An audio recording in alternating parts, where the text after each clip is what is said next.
So my name's Lorna, Australian Tapping Institute. It's fabulous to be back here with you. Great to be here with you. So this week's topic is we're going to start to talk about some upsetting memories. So upsetting memories. Let's have a bit of a conversation about upsetting memories. So for many people, we have this whole idea that they're just memories. They're just things that happen. They don't matter. I don't have to worry about them, but they keep popping their heads up. You know, the ones that come up, they just keep coming up. They just keep coming up. So you're all good about things. You think things have been put to bed. You've forgotten about something. And then the memory comes up again. And the memory comes up again. And then you find yourself ruminating over it. You find yourself thinking repeatedly about it. You go over all the details about it. I should have said, I could have said, if only I'd said, if they hadn't.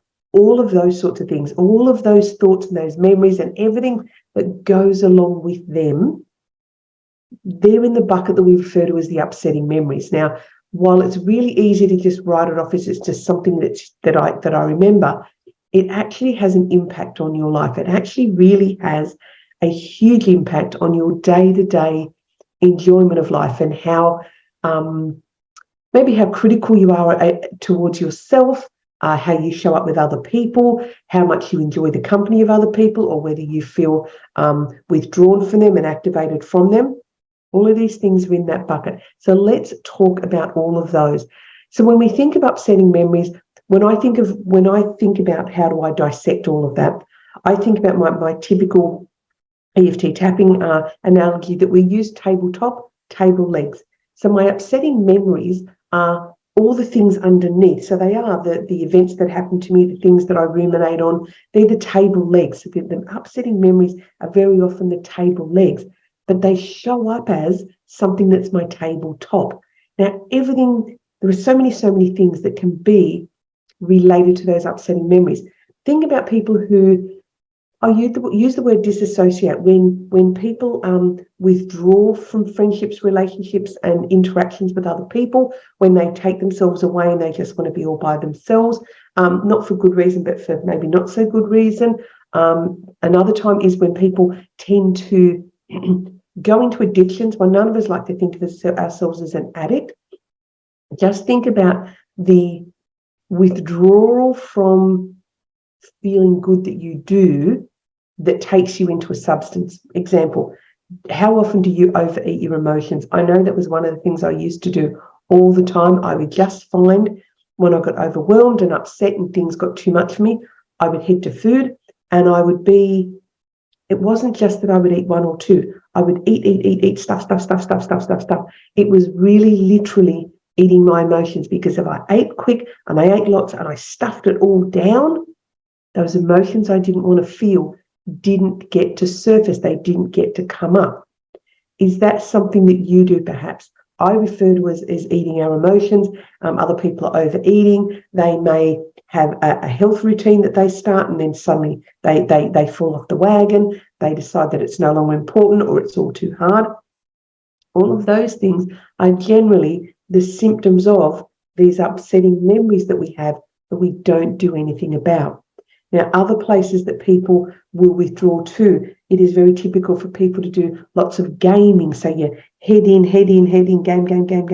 game. Really disassociated and withdrawn from what's happening in your general environment. Another one is our phones. On the phone and just so buried in our phone. Am I on social media? Am I on TikTok? Am I on, Instagram? What am I scrolling through? All of those sorts of things can be ways that we withdraw ourselves and extract ourselves from the upsetting memories. We don't like how those memories make us feel, but rather than process and resolve them, we withdraw from them, we escape from them. Because for most of us, we don't even know that's the trigger. We don't even know that's the reason why we head to the phone, or we do the shopping, or we do the food, or we do whatever other withdrawing activity that we choose to do. Now, other things that can happen when we have these unresolved upsetting memories is it's the activations that are a problem. And activations or triggers, you will have heard it say either way. I'm kind of a bit keen on activations these days. I don't know why, it just seems not a nicer way to put it, better described way to put it, perhaps, to get activated, so that the body becomes activated. So when the body does become activated, that's your fight, flight, freeze response triggering. Somebody says something, somebody did something, you remember it, you remember what they say, and the body has that, that little bzz. It's the easiest way to explain. It's like a little buzz in your energy circuitry, a little bit of a surge of energy. I tend to think of it as sort of my blood. I can feel my blood moving in my veins. It's that sort of stuff. It's this flood, and that's your activations. Some of them are really big, some of them are really, really subtle, but all of them have the same properties, which is they are releasing cortisol and adrenaline and another sort of lovely big toxic chemical cocktail into your blood system to make you move. But most of us, when we're activated by something, we don't move. We sit in it. We sit or we stand and we ruminate and we feel, and it comes in over the top of us. All of those hormones and chemicals are meant to be moved through our bodies. So what's happening is when that happens, we have an activation. That's something that someone said from our past. It impacts how we're feeling today. It erodes our self-esteem. It really starts to knock into our self-worth because we've got this thing that happened to us when we were younger that we haven't resolved yet. And what will tend to happen is the thing that happened to some people is absolutely horrific. I'm not trying to suggest that it's not, but sometimes for us, it's not maybe as horrific in terms of what the actual event was. It would be bad, but it isn't in those sort of the big bad bucket that most of us tend to think of. But it may just be that somebody said something happened. What happens in those memories because this is the point I'm trying to make, what happens in the memories is it is the story that we tell ourselves. So something happens to us, he says something, she says something, somebody did something, whatever happened, and we create a story around it. Now, when we're creating the story is the thing that we repeat. We make it mean something about who we are. We make it mean something about how we show up. We make it mean something about us as a person. We make it mean something. So even though that person said blah, blah, blah, generally it's not the words they said, it's the thing. What did that mean about me? Oh, why did they say that? Do they not like me?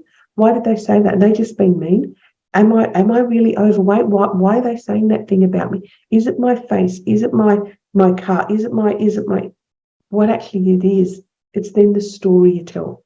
So when you think about these upsetting memories you have, how many of them as an adult now can actually hurt you? The thing that person said, is it really of value? Of all the beautiful things and lovely things that have been said to you over all your years, why is that one thing that one person said of value to you that you replay it?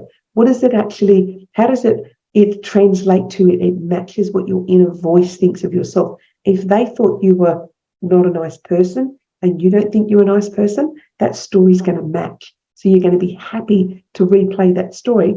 Maybe happy is the wrong word. You're going to be the person that replays that story because it matches your own self-worth, which is another reason why we want to release and resolve these upsetting memories. They're not just memories. It's the story we want to get rid of, the story. We want to take the intensity out of the story, because what it leads to is that criticism, criticizing yourself, criticizing others. It matches what you think about yourself. In the longer term, it can destroy relationships.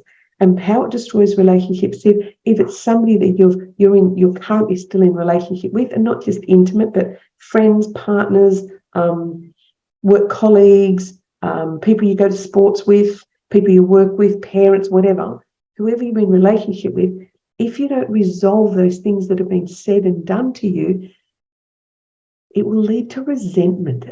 And resentment to me is like what's the best word to describe? It's almost like a rust. Once it starts and that rot sets in, it's really, really, really hard to get yourself back out of it. Really, really hard to get rid of the rust. You've got to do a lot of work to cut it all out, get rid of it, make sure it's all gone. I think those sorts of resentment tends to be a bit like that, because once it starts, the spiral down is really, really difficult to get yourself out of. It also then hides the anger, it hides the disappointment. So these upsetting memories will start to bring to the surface a whole lot of negativity that again, you create a new story around what it means to be in contact with that person, what it means to hang out with that person, what it means to be involved with that person. All is because you've got these upsetting memories. Remember, table legs, so upsetting memories are into our table legs. You've got all of those going on that you don't have resolved. Now, I also believe it leads into a level of disease as well. So if you think of the spelling of disease, D-I-S, put a space in there, ease, dis-ease. The body is ill at ease. The body is not calm. The body is not chill. The body is not focused on being grounded. The body is in a state of flux and activation. That's, to me, where the disease is coming from. It starts to throw the body out. And if we don't resolve them, the longer-term impacts are absolutely felt all the way through not only our relationship with ourselves, but then their relationships with other people. And it leads you to a space of feeling that chronic stress, chronic anxiety. Some people, it gets right into anxiety, and these chronic sensations of just not being happy. And really, that's not a way that you want to live. It's not the way I want to live. So what are we going to do about it? What we're going to do is we're going to do some tapping. So if we have some upsetting memories, now it's really difficult if you were just to do some tapping on these upsetting memories. I have all these upsetting memories, It's just too vague. The upsetting memories can have such a big bucket of upsetting memories, be really, really, really hard for you to work out which ones are the ones you should be working on. So what I'd get you to do is I would get you to write down and journal a little bit. What is the thought and the memory that runs through my head the most often? Which one is it? I have a whole lot of ruminating thoughts and I'm constantly doing tapping on them. But if you sit down for 10 minutes and go, right, what is the thing that bothers me the most or I think about the most? Pick that one. The one that's got the highest intensity, the one you feel in the body the most. Pick that one. So what then you're going to do, you're going to look at that memory, assuming I'm not working with you one-on-one. You want to come work with me one-on-one? Get in touch because I do take one-on-one clients. So if you're going to look at your list of what your upsetting memory is, say it was, I don't know, Uncle so-and-so said I was fat. As an example, I don't know. I don't have any uncles, so I don't know if Uncle so-and-so said it. What you would be able to do is when you do your tapping, you'd be able to go, even though Uncle whatever said that I was fat and it really upset me, deeply and completely accept myself. Even though Uncle whoever made a comment about my body and it made me really uncomfortable and I'm still angry today, deeply and completely accept myself. Even though Uncle whatever made comments about my body, I feel so uncomfortable today when I think about it. And how dare he? Deeply and completely accept myself. So then you just go through the points, saying the rest of the story. He said things about my body. It made me so uncomfortable. How dare he call me fat? But I listened as a child and it still upsets me. Can't believe he said that. But it still upsets me. Even to this day. I wish he just hadn't noticed me at all. I wish he hadn't noticed my body. I wish he hadn't made comment. I feel so uncomfortable about it still. The comment he made about my body just doesn't make me feel safe. Makes me feel so uncomfortable when I think about what he said. But you know, I'm a grown-up now. His words can't actually hurt me. Sure, he's a bit creepy, but he hasn't actually done anything to me. They are just his stupid words. I deserve to feel safe in my body. I deserve to feel safe in myself, regardless of what other stupid comment somebody makes. Because this is my body. I'm now a grown-up. Whatever he said, doesn't mean anything about me. Just an opinion of a stupid person who had no right to comment, but they are just words. He can keep his words. They're not who I am. They do not reflect me. Whatever words mean nothing. I don't have to take them on. I don't have to listen to them. Such a long time ago. And I am now done. And notice we didn't just go and do tapping on upsetting memories. We actually went into one of the memories and we actually got into what was the real reason the problem might have been. I don't know what the problem was, what the problem might have been about somebody making a comment and calling you fat. Usually it's not the fat, it's usually the other stuff. So if something like that was, somebody spoke about your body and you didn't like it, feel into that a little bit for yourself. Is it because you didn't feel safe? Resolve that part. Is it because you felt you were fat at the time and you felt equally as upset as what these? Did you feel equally as upset as the words they were using? So therefore it reflected and it felt true. Is it true today? Is it something that needs to be said? If not, do some tapping on it. And that's the way you will do it.